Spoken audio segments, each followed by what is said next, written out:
आज हम IUPAC nomenclature के नेक्स्ट वीडियो में मिल रहे हैं। आज हम लोग पढ़ेंगे एसिड एमाइड या आप उसको एमाइड्स भी बोल सकते हैं उन कंपाउंड्स के IUPAC नेमिंग। ठीक है, सबसे पहले हम लोग सिंथेसिस पार्ट थोड़ा सा देखेंगे। सिंथेसिस एमाइड्स की कैसे होती है। जब कोई एसिड मालिक्यूल्स किसी एमीन, चाहे आपका प्राइमरी एमीन हो चाहे सेकेंडरी एमीन हो या सिंपल अमोनिया हो, इसमें इनसे मिल करके कंडेंसेशन रिएक्शन होता है तो आपको डिफरेंट प्रकार के एमाइड्स मिलते हैं। ठीक है, जब ये अमोनिया इससे कंडेंस होगा तो RCONH2 मिलेगा जो कि एक प्राइमरी एमाइड है। जब सिंपल इसमें एनिलीन आपका जो है कपल होगा एसिड से तो RCONHR मिलता है। और जब सेकेंडरी एमीन आपका एसिड से कपलिंग करेगा, कंडेंस करेगा, तो आपको टर्शरी एमाइड मिलता है। ठीक है, अब देखिए वाटर कैसे निकलता है। एसिड का जो ये OH होता है और अमोनिया का एक हाइड्रोजन मिल करके वाटर निकलते हैं और ये NH2 यहाँ पे ऐड हो जाता है। ठीक है, सिमिलर प्रकार से जो भी एमीन्स हैं उनमें से एक एक हाइड्रोजन एसिड के OH से कपल करके वाटर का रिमूवल होता है और आपका डिफरेंट प्रकार के एमाइड्स मिलते हैं। अब आप समझिए प्राइमरी इसको 1 डिग्री एमाइड को हम प्राइमरी एमाइड बोलते हैं, 2 डिग्री एमाइड को सेकेंडरी एमाइड बोलते हैं, 3 डिग्री एमाइड को टर्शरी एमाइड बोलते हैं। 1 डिग्री एमाइड क्या होता है, जो ये एमाइड बॉन्ड होता है CON बॉन्ड आपका एमाइड बॉन्ड है। तो जो एमाइड का नाइट्रोजन होता है जब वो किसी एक कार्बन से अटैच है तो 1 डिग्री एमाइड। जब ये एमाइड बॉन्ड का जो ये नाइट्रोजन है अगर ये 2 कार्बन से अटैच है, एक कार्बन ये है और एक कार्बन ये R ग्रुप है, तो R ग्रुप में कोई कार्बन तो होगा ही। R ग्रुप या तो एल्किल चेन होगी या एराइल चेन होगी, तो उसमें तो कार्बन होगा। तो जब 2 कार्बन से एमाइड का नाइट्रोजन अटैच होता है तो उसको सेकेंडरी एमाइड बोलते हैं। सेम प्रकार से जब ये एमाइड ग्रुप का नाइट्रोजन जो है 1 कार्बन, 2 कार्बन, 3 कार्बन से अटैच होता है तो टर्शरी एमाइड बोलते हैं। इतना समझ में आ गया आपको। अब IUPAC नेमिंग में सब जनरल नेम क्या होता है एमाइड का, एल्केनामाइड। एल्केनामाइड जनरल नेम है। सफिक्स क्या लगेगा, amide. When amide carbon is counted, जो एमाइड का जो ग्रुप का जो कार्बन है अगर वो काउंट होता है पेरेंट चेन की नंबरिंग में तो हमारा सफिक्स हमेशा एमाइड यूज होगा। सेकेंड सफिक्स क्या होगा, कार्बोक्सामाइड। इस केस में जब amide carbon is excluded from counting, है ना, जब पेरेंट चेन में आपका एमाइड ग्रुप का कार्बन काउंट ना हो तो उस केस में कार्बोक्सामाइड का प्रयोग होगा सफिक्स के रूप में। ठीक है, इतना समझ में आया। कुछ सिंपल नियम है जो कि हम आपको एल्केन से ही बताते चल रहे हैं। ठीक है, नियम सब में लगभग कॉमन है। सिलेक्शन ऑफ पेरेंट चेन, है ना, इंक्लूडिंग एमाइड कार्बन। ठीक है, सेकेंड नियम है numbering of parent chain from amide carbon. आपको सबसे पहले पेरेंट चेन ढूंढना है एमाइड कार्बन को लेते हुए। ठीक है, ये एमाइड कार्बन है, इसके लेफ्ट साइड जो भी चेन होगी वो आपकी पेरेंट चेन होगी। ठीक, पेरेंट चेन की नंबरिंग कहाँ शुरू करेंगे, नंबरिंग आपको एमाइड कार्बन को ही फर्स्ट नंबर देना है। ठीक है, और for secondary and tertiary amide right the substituent name first. जैसे मान लीजिए आपका ये CH3CON CH3 है ना, तो ये जो नाइट्रोजन से अटैच जो भी है ये आपके क्या हैं, ये हैं आपके सब्स्टिट्यूएंट। ठीक है, ये आपके सब्स्टिट्यूएंट होते हैं। तो इनका नाम पहले लिखा जाएगा, देन हमको आपको पेरेंट चेन का नाम लिखा जाएगा। इतना समझ में आ गया। ठीक है, अब हम लोग एग्जाम्पल के माध्यम से समझेंगे।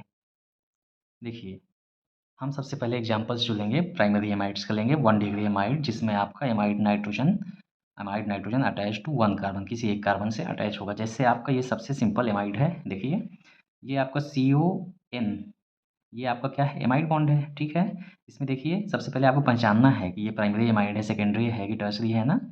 तो ये नाइट्रोजन देखिए इधर 2 हाइड्रोजन से जुड़ा है, इधर 1 कार्बन से। अगर 1 कार्बन से जुड़ा है मतलब ये प्राइमरी एमाइड है। ठीक है, इसका नाम लिखना है हमें। तो हमें अब देखिए पेरेंट चेन बनाना है। एमाइड कार्बन को लेके पेरेंट चेन बनेगी तो एक ही कार्बन की चेन हुई, नंबरिंग भी एक हो गई। ठीक है, तो एक कार्बन के लिए अब आप नाम लिखेंगे, एक कार्बन के लिए क्या होगा, प्रीफिक्स मेथ। अब बाय डिफ़ॉल्ट एक कार्बन के लिए हमेशा सिंगल बॉन्ड होता है, मीथेन, एन लग गया। ठीक है, एमाइड का ग्रुप किस कार्बन पे है, 1 पे है, 1 एमाइड, है ना। अब ई के साथ ये वाला ए आने की वजह से ये ई आपका हट जाता है, तो इसका सिंपली नाम हम लिख सकते हैं मीथेनामाइड, चूँकि 1 पोजीशन को दिखाने की ज़रूरत नहीं पड़ती है। ठीक है, क्लियर हुआ। देखिए, अब ये भी आपका एक प्रकार का ये देखिए CO एमाइड लिंकेज है। एमाइड लिंकेज है, करेक्ट। एमाइड लिंकेज में नाइट्रोजन एक ही कार्बन से जुड़ा प्राइमरी एमाइड है। ठीक है, पेरेंट चेन आपकी ये बनेगी, नंबरिंग कर लीजिए 1 यहीं से शुरू होगा, 2, ठीक है, 2 कार्बन के लिए 8, है ना, सिंगल बॉन्ड है, कार्बन कार्बन के बीच में सिंगल बॉन्ड है, एन, अब ई हटा देते हैं, ठीक है। अब इथेन, उसके बाद सीधे एमाइड लिख दीजिए, इथेनामाइड, या आप इसको ऐसे भी लिख सकते हैं, इथेन 1 एमाइड, कोई दिक्कत नहीं है, आसान है। Now come to third example. देखिए ये भी 1 डिग्री एमाइड ही है, क्योंकि अब आप देख लिया करिए जिसमें सिंपल NH2 हो, ठीक है, वो आपका ये एमाइड बॉन्ड है। सिंपल अगर 2 हाइड्रोजन नाइट्रोजन से अटैच हैं तो आपका प्राइमरी एमाइड ही है, इससे भी पता चल जाएगा आपको, ठीक है। पैरेंट चेन आपकी यही होगी, एमाइड के कार्बन से लेफ्ट साइड की जो चेन होगी, इस कार्बन से जो लेफ्ट साइड की चेन होगी वो पूरी पैरेंट चेन होगी आपकी, लॉन्गेस्ट कार्बन चेन। नंबरिंग यहाँ से होगा 1 2 3 4, है ना। 4 कार्बन के लिए आपका क्या हो गया, ब्यूट, कार्बन कार्बन के बीच में single bond N, butane 1 amide, simple आप ब्यूटेनामाइड भी लिख सकते हैं। ये एग्जांपल देखिए, प्राइमरी एमाइड है, पैरेंट चेन यहीं से शुरू होगी, पैरेंट चेन आप बना लीजिए, ये नीचे जाएंगे 4 कार्बन, 1 2 3 4, या 1 2 3 4, या 1 2 3 4, किधर भी चले जाइए, हम सीधे सीधे इसको पैरेंट चेन मान लिए। नंबरिंग 1 2 3 4, है ना, 4 कार्बन की आपकी पैरेंट चेन हो गई। अब ये आपके क्या हो गए, सब्सटीट्यूएंट हो गए, दोनों सब्सटीट्यूएंट मेथाइल है, किस पोजीशन पे है, 3 पे ही है, तो 3 डाई मेथाइल, है ना। और 4 कार्बन का है but, but single bond N 1 amide, clear, कोई दिक्कत नहीं। Now come to the fifth example, ठीक है। NH2 है, CON, एक ही कार्बन अटैच है नाइट्रोजन से, प्राइमरी एमाइड, पैरेंट चेन आप बना लीजिए 1 2 3, है ना, ये आपका सब्सटीट्यूएंट हो गया।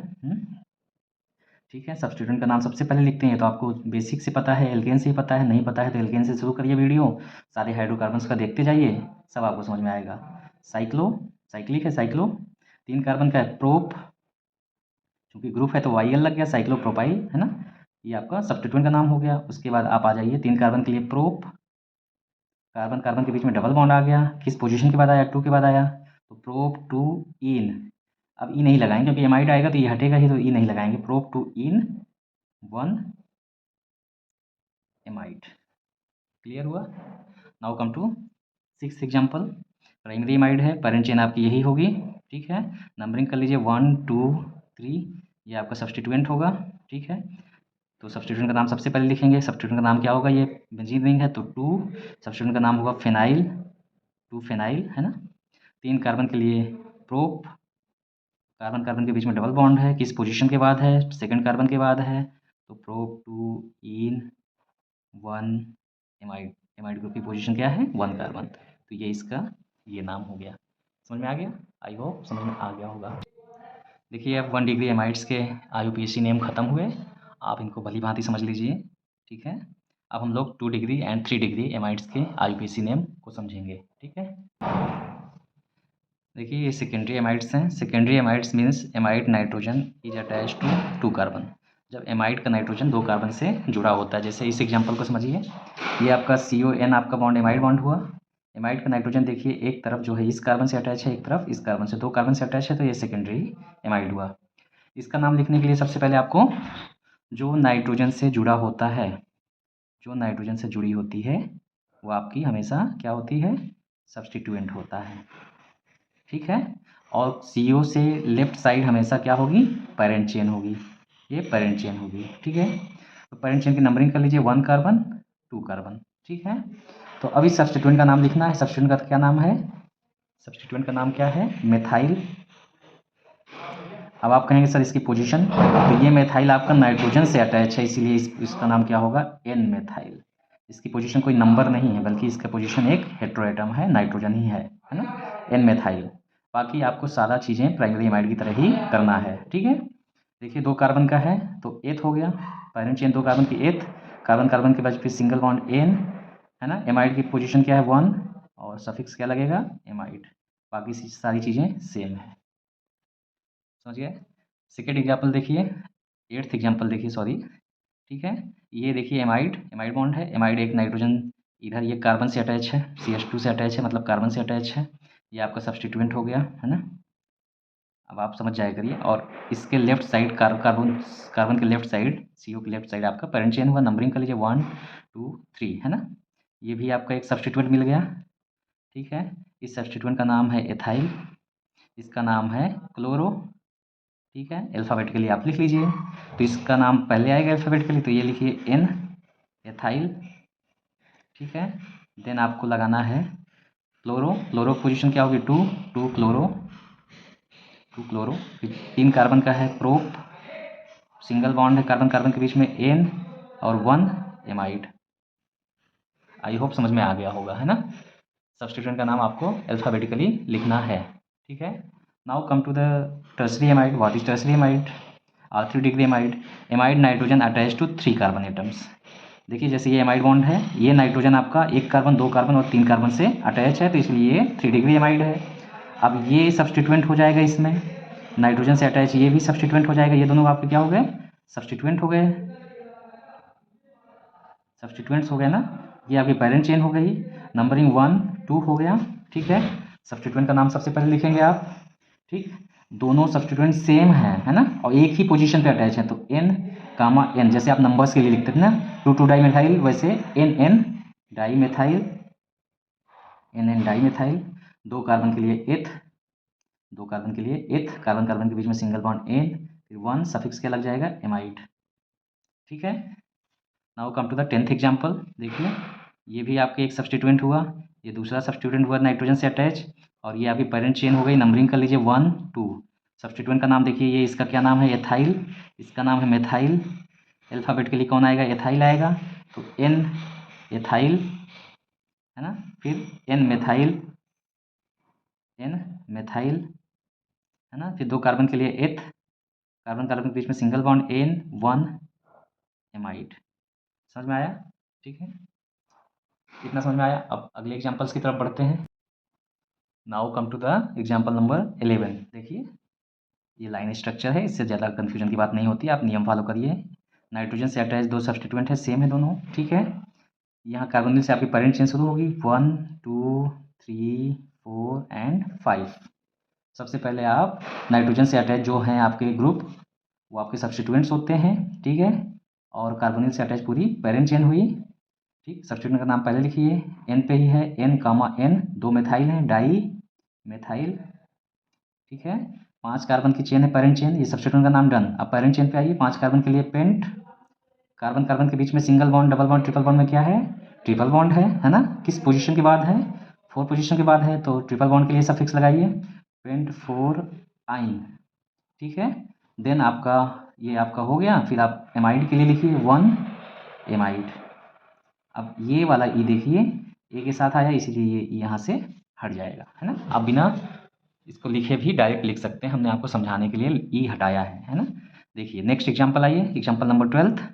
नाइट्रोजन से अटैच, डायरेक्ट अटैच, ये आपका एक सब्स्टिट्यूएंट हुआ, ये एक सब्स्टिट्यूएंट हुआ। बाकी कार्बोनिल के लेफ्ट साइड वाली पूरी पेरेंट चेन हो गई, है ना। ये पेरेंट चेन हो गई, नंबरिंग कर लीजिए 1 2 3 एंड 4। ठीक है, ये सब्स्टिट्यूएंट 1 2 3, 3 कार्बन का है, ये 2 कार्बन का, 3 कार्बन का प्रोपाइल हो जाएगा, ये 2 कार्बन का एथाइल हो जाएगा। पोजीशन क्या होगी? एन होगी। तो ये पी से शुरू होता है, ये ई से शुरू होगा, एथाइल ई से, प्रोपाइल पी से। तो एथाइल का नाम पहले लिखेंगे, तो N ethyl dash N propyl, है ना। सब्स्टिट्यूएंट का नाम डन। देन पेरेंट चेन का नाम 4 कार्बन का है, ब्यूट, कार्बन कार्बन के बीच में डबल बॉन्ड आ गया है ना। चलिए डबल बॉन्ड के लिए सफिक्स इन लगाइए। पोजीशन क्या है डबल बॉन्ड की? तीसरे कार्बन के बाद है, तो ब्यूट 3। अब हम ई हटा के ही लिखेंगे, यहाँ ई नहीं लगाएंगे क्योंकि हटता ही है, तो यहाँ नहीं लगाएंगे। ब्यूट 3 इन 1 एमाइड, करेक्ट है। ठीक है, अब देखिए कुछ special examples. When amide carbon is not counted, तो you know already that when amide carbon is uncounted then we use suffix. Suffix क्या प्रयोग करते हैं बताइए? कार्बोक्सामाइड। क्लियर। अब हम लोग जो है इन एग्जांपल्स को समझेंगे। देखिए हमने पिछले भी बताया था, है ना, नाइट्राइल्स के केस में। अभी नाइट्राइल्स नहीं पढ़ा हमने, जो भी पढ़ा है एल्डिहाइड पढ़ा है, एसिड पढ़ा है, उनमें भी हमने बताया था कि जब भी आपका किसी डायरेक्ट रिंग से कोई फंक्शनल ग्रुप जुड़ा हो, तो उस केस में फंक्शनल ग्रुप को नंबरिंग नहीं देते हैं, है ना। उस केस में पेरेंट चेन आपकी क्या होगी? साइक्लिक रिंग ही होगी, है ना। ठीक है, ये हमने बताया था। ठीक, तो ये आपकी इस केस में ये बाहर है, तो ये आपकी पेरेंट चेन हो गया। इसकी नंबरिंग जहाँ पे फंक्शनल ग्रुप जुड़ा है वहीं से होगा 1 2 3 4। 4 कार्बन का साइक्लिक रिंग है, साइक्लो लगाएंगे पहले, साइक्लो 4 कार्बन का है, ब्यूट सिंगल बॉन्ड है, एन साइक्लोब्यूटेन। अब इस फंक्शनल ग्रुप के लिए सफिक्स क्या लगा देंगे आप? Simply carboxamide. Very easy. ठीक है, डोंट गेट कन्फ्यूज्ड। ठीक, ये नेक्स्ट एग्जांपल है, इसमें भी देखिए रिंग से डायरेक्ट अटैच है, तो आपकी रिंग ही ये ही आपकी पेरेंट चेन होगी। नंबरिंग कहाँ से करेंगे, जहाँ पे एमएफजी जुड़े हैं 1। अब इधर मत जाइए क्योंकि इधर डबल बॉन्ड का कंजुगेशन इधर है ना, डबल बॉन्ड है ना। 1 2 3 एंड 4। अब देखिए साइक्लिक पेरेंट चेन है तो साइक्लो लगेगा। 4 कार्बन का ब्यूट। अब सिंगल बॉन्ड नहीं है, ये नहीं लगाएंगे, डबल बॉन्ड आ गया ना, किस पोजीशन के बाद आया, 1 के बाद, तो उसका सफिक्स लगेगा डबल बॉन्ड का। ब्यूट 1 ई, अभी नहीं लगाएंगे ना, क्या मतलब है ई लगाने का, हटेगा ही 1, सॉरी नहीं हटेगा क्योंकि यहाँ सफिक्स एमाइड नहीं होगा। ठीक है, but cyclo but 1 in carboxamide. अगर एमाइड सफिक्स होता तो ये हटता। अब एमाइड चूंकि सी से शुरू होता है ना, कार्बोक्सामाइड सफिक्स है, सी से शुरू हो रहा है तो ये ई यहाँ पे रहेगा। ठीक है, नाम क्या हो जाएगा, इसको सिंपली नाम लिख सकते हैं ऐसे। दूसरा नाम साइक्लोब्यूट, 1 पोजीशन को दिखाने की जरूरत नहीं है, साइक्लोब्यूटीन कार्बोक्सामाइड, ये है इसका नाम। देखिए अब हमने सारे प्रकार के एमाइड इस वीडियो के अंतर्गत कवर कर लिए हैं। ठीक है, और most of the questions in नियमों के अंतर्गत सॉल्व हो जाते हैं। ठीक है, एग्जाम्पल्स कुछ भी बने, नियम वही लगाइए, सारे एग्जाम्पल्स सॉल्व हो जाएंगे। अगर आपको ये वीडियो अच्छा लगा हो तो चैनल को लाइक सब्सक्राइब करें और वीडियो को लाइक करें। ठीक है, वीडियो को लाइक करेंगे तो हम नेक्स्ट वीडियो भी जल्दी ही डालेंगे। ठीक है, ओके।